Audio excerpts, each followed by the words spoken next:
Let's create event.js file, events.js, and we'll create all the events here. So we'll say export const events, and here let's just see what are the events that we need. First we'll need our date picker life cycle events.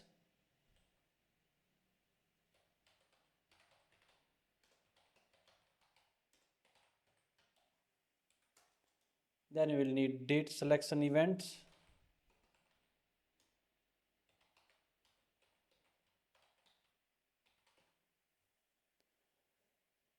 Next we need view events.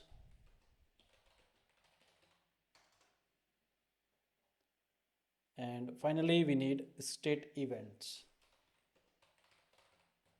So let us start with our date picker lifecycle events, and they are picker ready. So when our date picker is ready, we will use this one.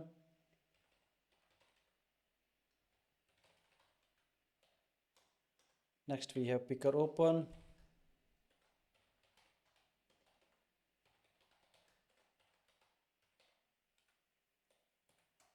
Next is picker close.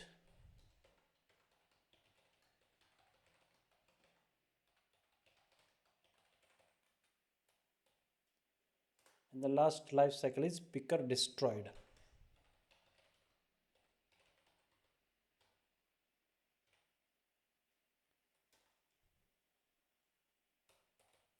Picker destroy, and it's picker destroy. Now date selection events. So for date selection we have date select.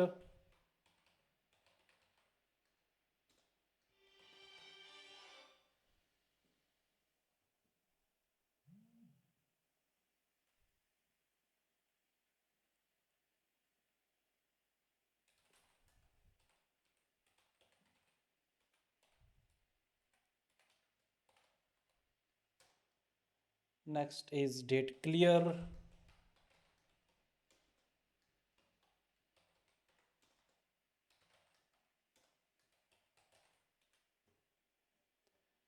Next we have our view events. So for the view we have view change.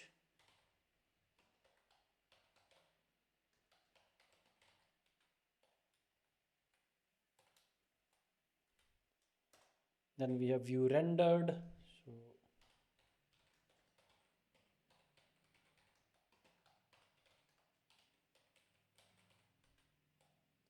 next we have view days render. When we render the days, we'll call this event.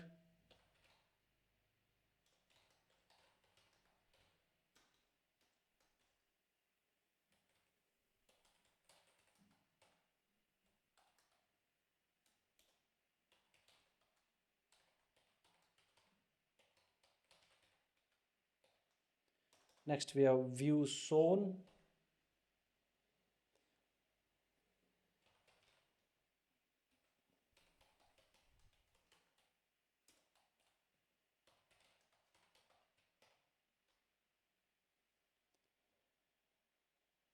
And we have one more for the view events. It's view hidden.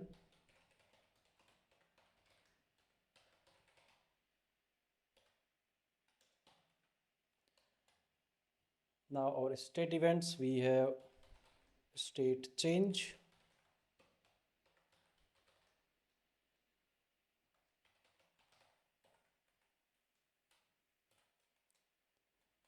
The last event is state reset.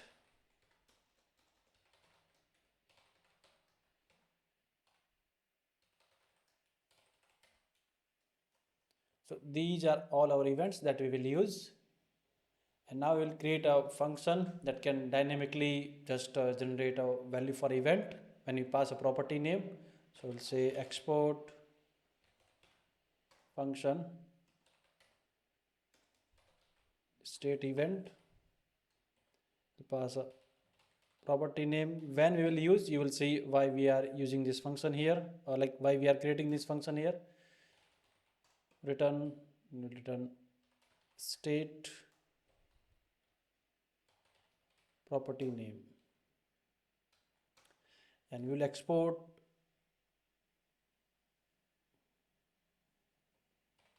all the events in an array. So export all events object.values. Why we are doing this? Because this is helpful if we want to check if our events contains this particular event that we want to check. For debugging, we can check that.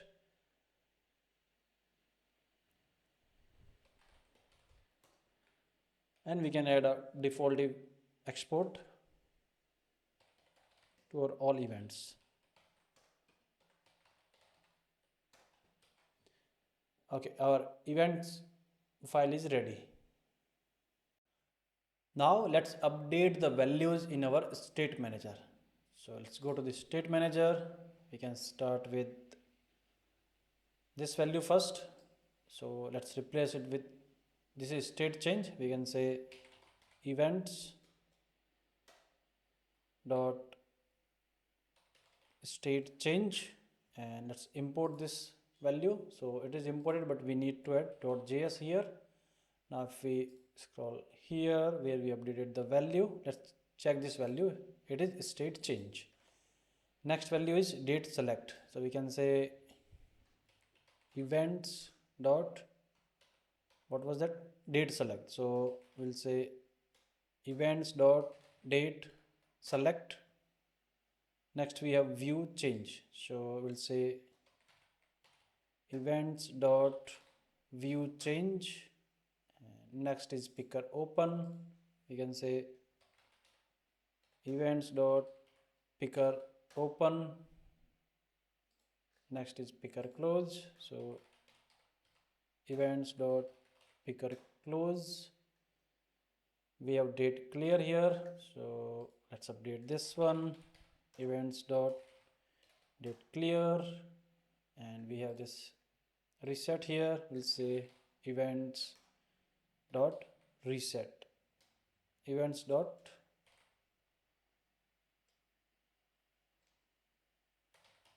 reset, state reset. So we have replaced all these values here. Yeah, so this is fine. Now we have a single place where all the events are declared, and then we will use these events in our date picker. Our event.js is done. We have one file, all event names, 0 typos. This pattern works everywhere. API endpoints, action types, route names, anything that is a string you use in multiple places. In next episode, we build the date picker class. Event bus, state manager, and events constants all wired together. I see you in next episode.